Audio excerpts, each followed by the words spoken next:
So it's now recording. Then let me share my entire screen. So please let me know if you can see my screen now. Can you see my Yes screen? po, sir. All right. Okay, ayan. So sa auditing problem, meron kasing auditing of errors and their correction. So, napag-aralan na natin to sa financial accounting yung error. Ano ba yung error? Sa accounting muna tayo. Gamitin ulit natin yung pagka-accountant natin. So, what are errors in the financial statement from an accounting point of view? Paano po yun? Anyone from the class? What is an error sa financial accounting? Diba, tapos na kayo sa financial accounting? Class? Yes, Yes po. po. Tapos na kayo, no? Di ba, ilang volume ba sa financial accounting? 3? 3 po. 3. So normally, alam ko nasa ano ito sa financial accounting part 3, yung error. Errors in the financial statements. Diba?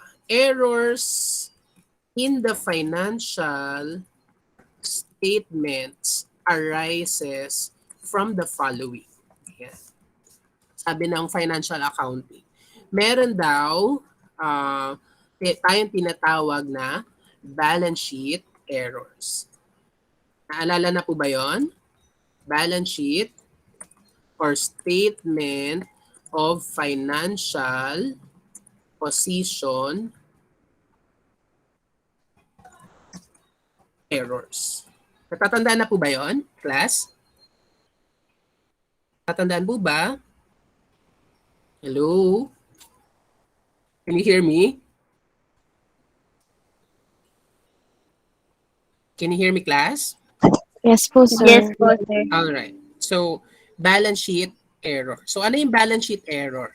It is an error where two balance sheet accounts are affected. So, two balance sheet accounts are affected. So, it could be from one asset account to another asset account. It could be an asset account and a liability account. Or it could be a liability account or equity account and vice versa. So, sabihin natin, na-book, di ba? So, one example. Ayan, example, lagay ko dito, example 1. So, ABC company purchased a furniture worth 50,000 pesos for cash. So anong entry na ginawa? Debit machinery.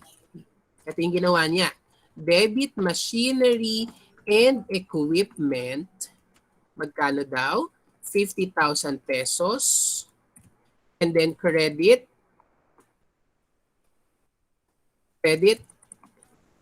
cash in bank.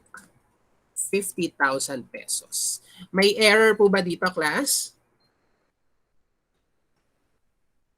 May error po ba sa entry? Yes, Yes. po. Yes. Kasi ang entry na ginawa is machinery and equipment. Debit to machinery and equipment. Supposedly, ano dapat yung entry na gagawin? Debit? Furniture and fixture. Furniture and fixture. So therefore, di ba? Therefore, lagay natin dyan. Therefore, machinery account is overstated.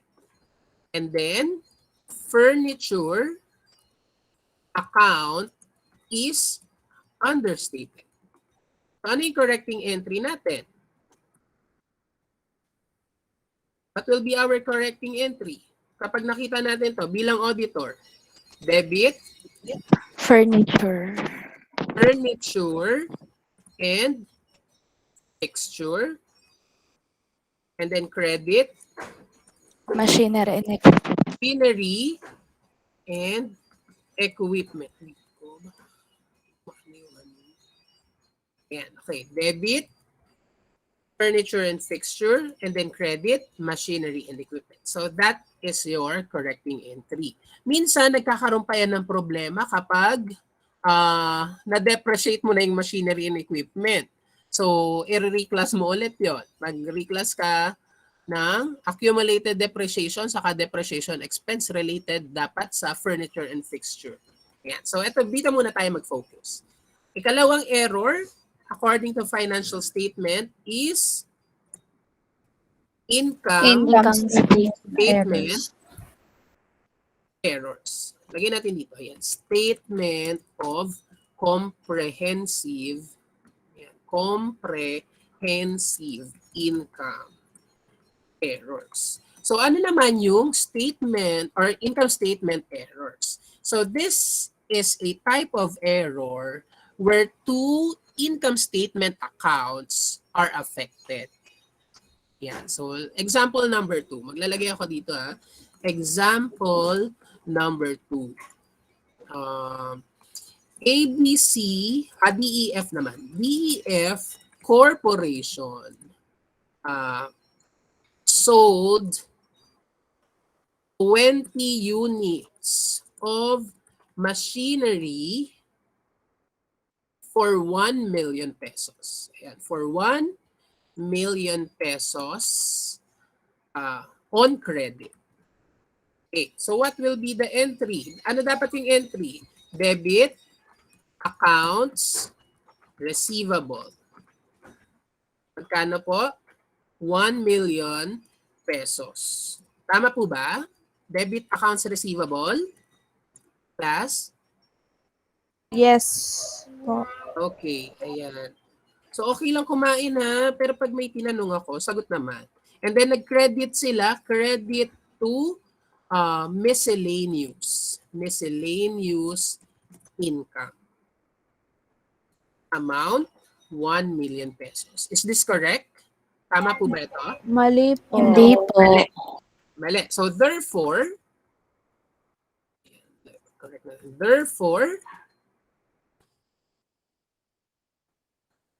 sales revenue is understated, and then miscellaneous income is overstated. So what will be your correcting entry? What will be your correcting entry, class? Debit, Accounts receivable po, and then credit sales revenue for 1 million po.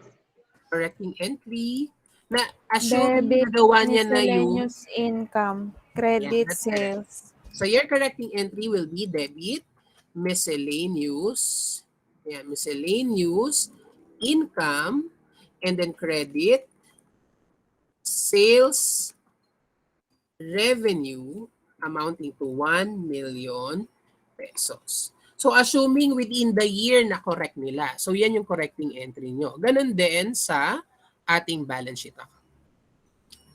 Nagigets po ba? Nakukuha po ba? Yes po. Alright. Meron tayong ikatlong klase ng error. So ano naman yung ikatlong klase ng error? Combined statement of FS. Financial position. So combined statement errors. So ano yung combined statement error? So it is an error na na-occur where there is partly balance sheet item and partly income statement item are both affected. Diba? So yan yung example. Ayan yung explanation. Magbigay tayo ng example. Example. Lakas ng hangin. Alright. Kanina ano ba yung DEF, no? GHI Incorporated. GHI Incorporated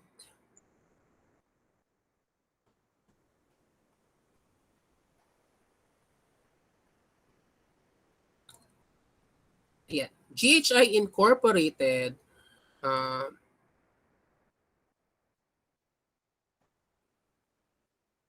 paid insurance premium of 50,000 pesos good for 1 year. Diba? Paid on July 1, 2021 using using expense method as recording method. Yan. So lagay na lang natin yan. GHI Incorporated paid insurance premium of 50,000 pesos. Good for 1 year, paid on July 1, 2021, and using expense method as recording method. So ano yung ginawa nila? Nagbayad daw ng insurance premium. Ang value 50,000 pesos. So debit, expense method yung ginawa. So insurance expense, magkano po, class? 50,000 pesos. Tama po ba? Yes. Yan. Alright. And then credit, cash. Magkano po? 50,000 pesos. At the end of the year, no adjusting entries were made. So no adjusting entries were made. So therefore, what will be effect? Prepaid insurance is Understated. and then insurance expense is Overstated. overstated. Kapag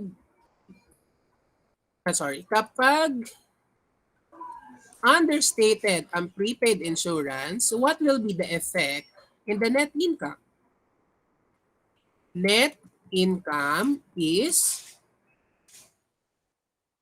understated. Diba? Ganito yan. So same rin with insurance expense. Dahil hindi na i-record ang insurance expense, net income is understated. Dahil sobra pala ang na-record na insurance expense, therefore, net income is understated. No? So, yan yung effect sa ating income statement. So, kapag hindi natin kinorek itong combined statement errors, may effect siya sa ating net income. Ang combined statement errors, dalawang klase. So, meron tayong tinatawag na counterbalancing errors. Natatandaan pa po ba to? Class? Natatandaan pa po ba yun?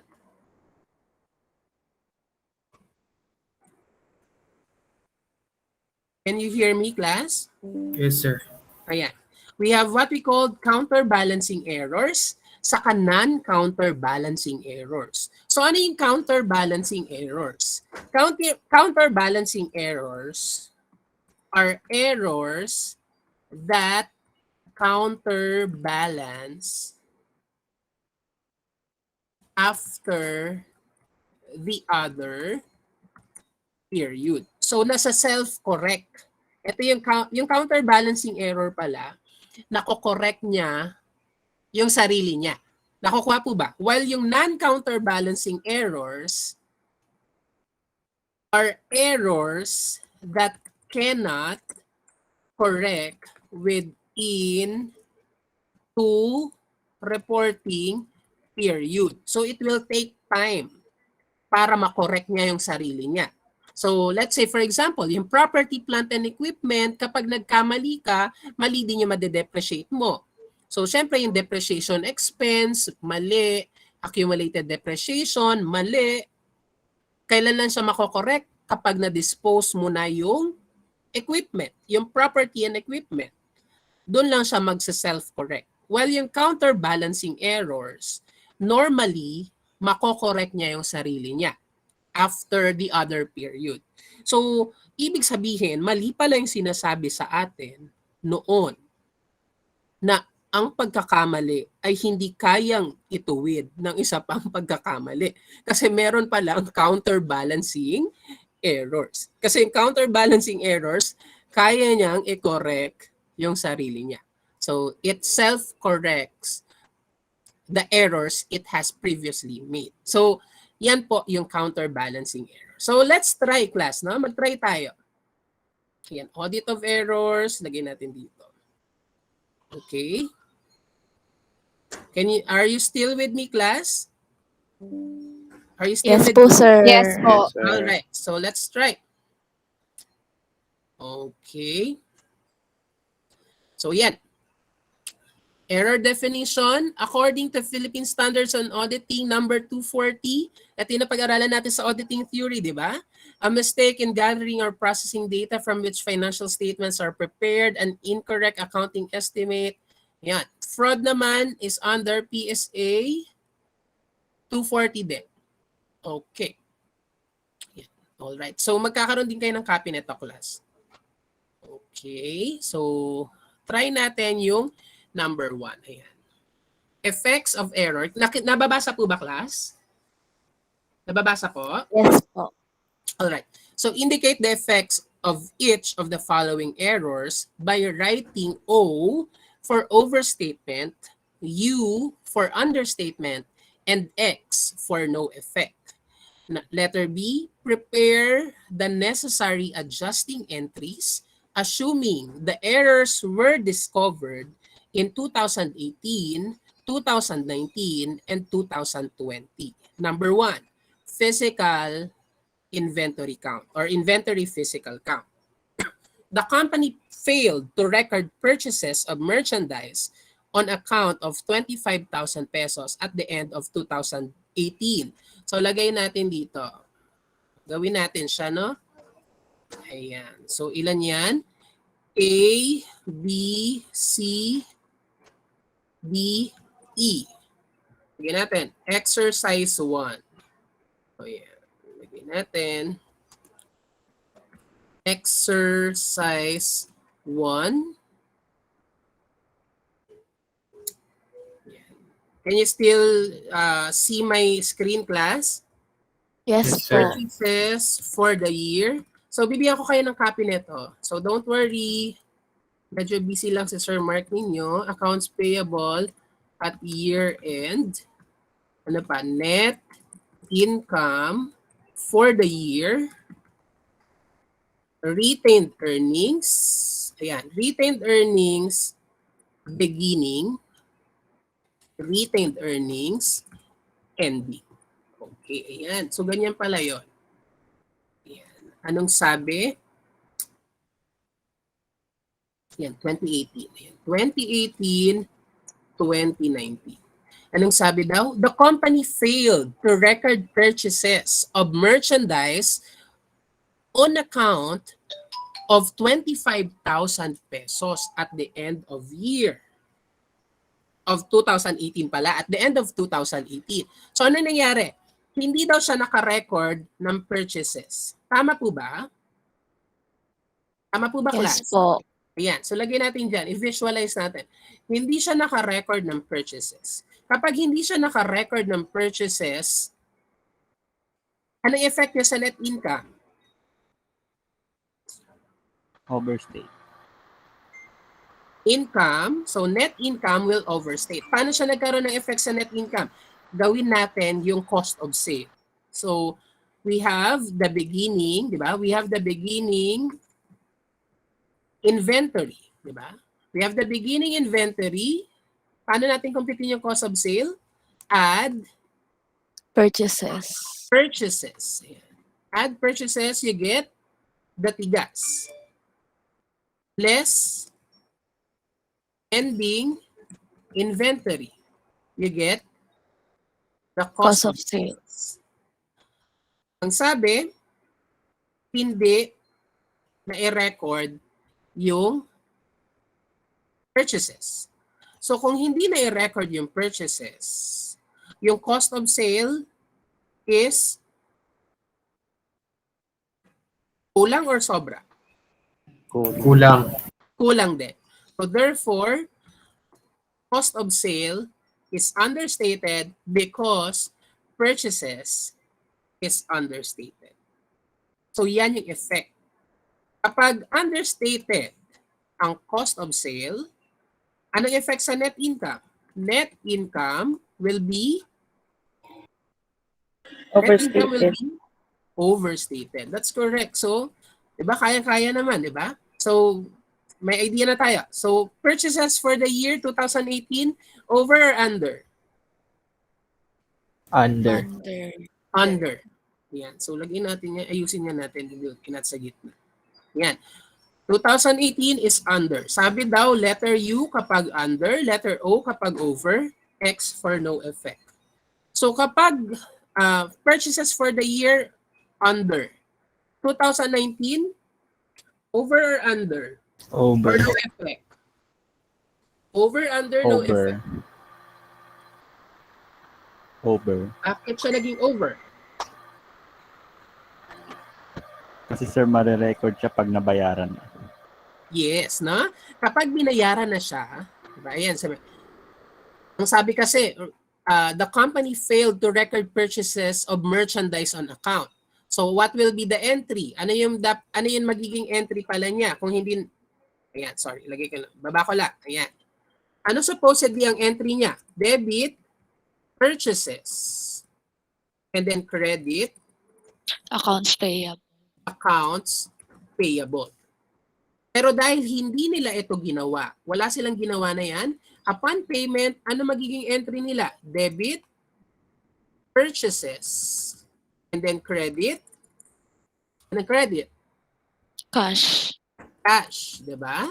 Kasi na-realize lang nila na meron palang purchases nung nagbayad na sila. So therefore, the following year, nag-record sila ng purchases. Kung nag-record sila ng purchases the following year, purchases for the year 2019, over or under? Navi-visualize ba? Navi-visualize po ba, class? Overstated, sir. Overstated. That's correct. Ayan. Kasi na-record ng 2019, no? So, overstated. Okay. Accounts payable at year-end, 2018, over or under? Under. Under. Nakuha po ba? Dahil hindi na-record yung purchases, hindi rin siya naka-record ng accounts payable. 2019, over, under, no effect? No effect. No effect. Kasi na fully paid na, di ba? So dahil fully paid na siya, wala ng accounts payable the following year. Net income for the year, over, under, no effect. Over po. Over. 2019, over, under, Under po. under. So nakakasunod po ba lahat? Nakikita po ba ng lahat, class? Yes po. Alright. So ito yung correction of error natin. RE beginning, over, under, no effect. No effect. No effect. RE ending, Over. Overstate. over. Kasi over yung net income mo, therefore ma-over yung RE ending mo. The following year, RE beginning. RE beginning 2019, over, under, no effect. Over. Over. Over. Over. Bakit siya naging over? Kasi yung RE ending mo the last year, yun yung makikarry forward, di ba? RE ending 2019. RE ending the following year, No 2019? No effect. Bakit kaya naging no effect? Kasi yung ikina-over ng net income ng 2018, yun yung ikina-under ng net income ng 2019. Therefore, nawala, na zero out yung effect, yung overstatement saka understatement. Yan yung tinatawag natin counterbalancing error. So, nasa self-correct siya. Nakukuha po ba? Nagigets po ba? Yes po. Alright, so balikan natin. Ano sabi? Letter B. Prepare the necessary adjusting entries, assuming the errors were discovered in 2018, 2019, 2020. So dito tayo, lagay tayo dito sa sa baba. Assuming, assuming the error was discovered in 2018. So na-discover natin noong 2018 yung error. Kailan nag-originate yung transaction? 2018. So what will be your correcting entry? Debit. Purchases. Debit purchases. Yan. Debit purchases, magkano po? 25,000 pesos. And then you credit. Accounts payable. Accounts payable. Accounts payable. Kasi, yun yung kanya talagang totoong entry. Kasi na-discover mo naman siya same year, di ba? So that will be your correcting entry. The following year, doon lang siya na-discover. Sabihin natin, 2018, wala nagawang correcting entry. Pero 2019, na-discover. So what will be your correcting entry? Debit. Inventory. Debit. Inventory po.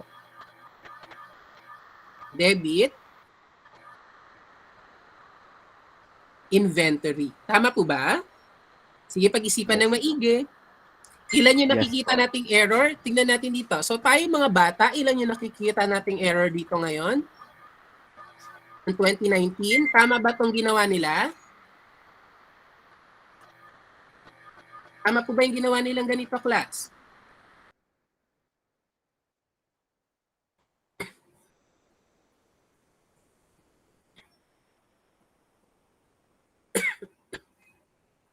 Ilan yung nakikita nating error? Tama po ba itong entry nila dito? Debit purchases, credit cash, the following year. Tama or mali?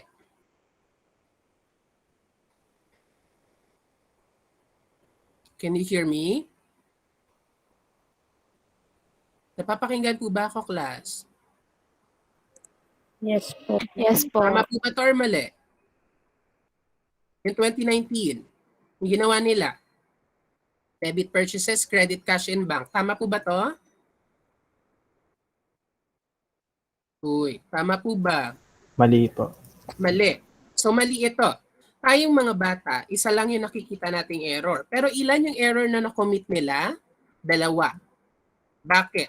Kasi hindi nila nagawa ito, yung purchases, accounts payable, debit purchases, credit accounts payable, then the following year, nag-record sila ng isa pa ang pagkakamali. Nag-debit sila ng purchases, credit, cash, and bank. Supposedly, ano yung dapat nilang entry? Hindi iyan. Debit, supposedly, dapat ito ang kanilang entry. Debit, accounts, payable, diba? And then credit, cash in bank. Yan yung kanila dapat entry. Ito yung totoong entry. Kapag sana meron silang entry last year. Nakukuha po ba? Nagigets po ba? Yes po. So kung ito yung ginawa nating entry the following year, noong 2019, no company, what will be the correcting entry? Assuming wala silang ginawang ganito, di ba? Noong 2018. Wala rin ganito. Yan lang yung ginawa nila, 2019. What will be the correcting entry?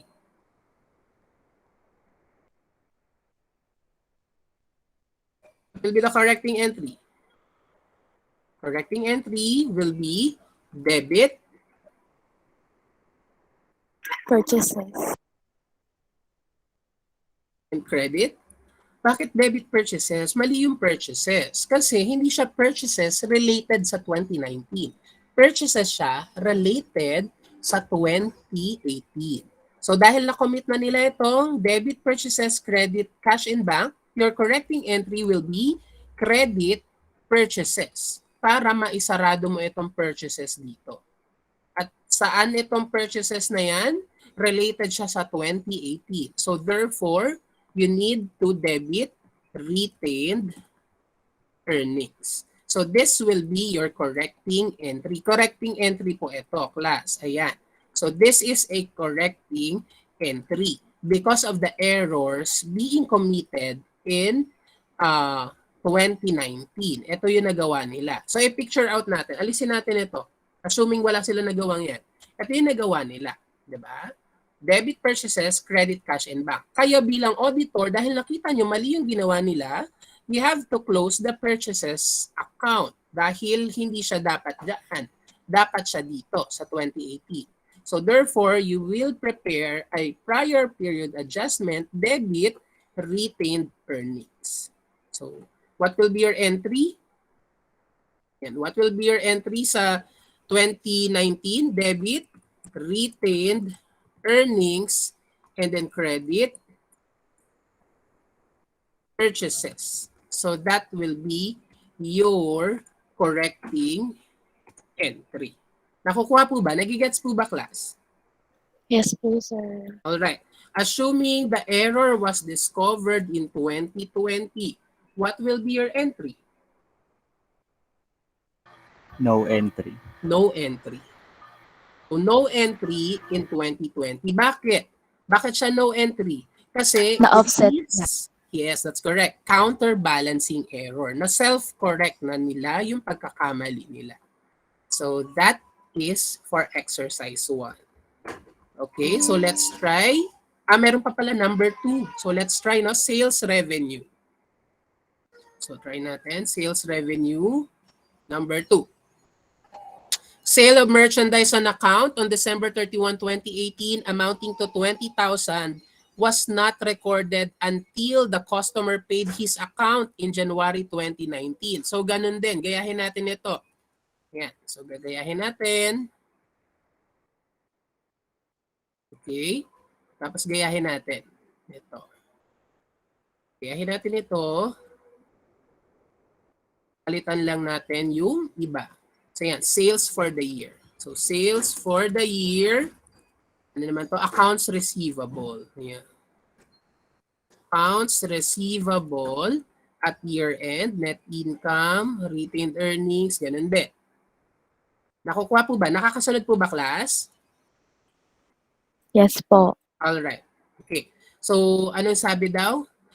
Sales of merchandise on account on December 31, 2018 amounting to 20,000 was not recorded. Ibig sabihin, hindi na i-record. So, gawin ulit natin. Diba? So, supposedly, kung na-record siya, anong entry dapat? Debit, Accounts receivable. And then credit, Sales. sales. Kaso wala nga siyang nagawa na ganyan.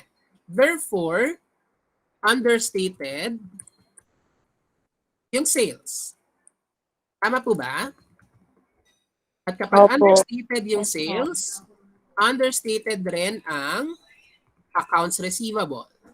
Kapag understated ang sales, okay, understated ang accounts receivable, understated rin ang net income. Ayan. So here, going back here, sales for the year, over, under. 2018. Over, under, no effect. Under. Under. That's correct, no? So, under. Sales for the year 2019. Over, under, no effect. Over. Over. Bakit kaya naging over siya?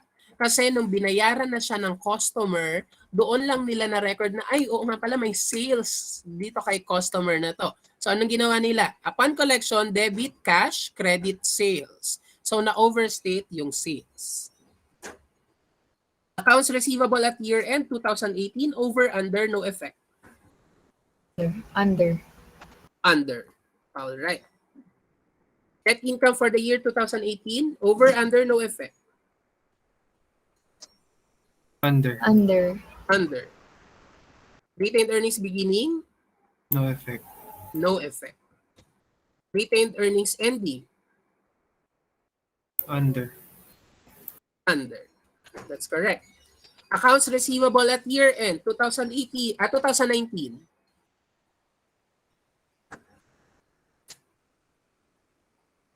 Over, under, no effect. Over, under, no effect.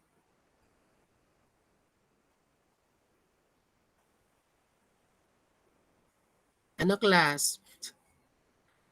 Kailangan pa ba yung pag-isipan? 2019, over, under, no effect. Imagine ninyo, pag nagbayad na siya, what will be the entry of the company kapag nagbayad na si client?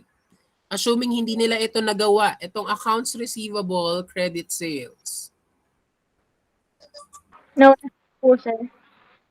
Answer, no effect. Bakit siya no effect? Kasi nakolekta na. 'Di ba? Nakolekta na yung um, pera, therefore, close na yung accounts receivable the following year. Pero dahil may error na na-commit, anong entry? Debit cash in bank, credit, sales na agad. 'Di ba? Hindi accounts receivable. Kasi wala namang accounts receivable in 2018 na nai-record. So no effect na siya. Net income for the year, 2019, Over. over. That's correct. Retained earnings beginning, 2019, Under. under. Yeah, class. So wag nang pag-iisipan na kasi ito 'yun. Yung retained earnings mo nung last year, that will be your retained earnings beginning the following year. So check nyo lang yan. Tignan nyo na lang. And then retained earnings ending 2019. Over. Over, under, no effect. No effect. No effect. Ayan. So bakit siya no effect? Kasi yung net income mo, yung ikina-understatement ng net income mo noong 2018, yun yung ikina-overstated ng net income mo noong 2019. Therefore, wala na siyang effect sa retained earnings ng 2019. So nakukuha po ba? So counterbalancing error. Nagigets po ba?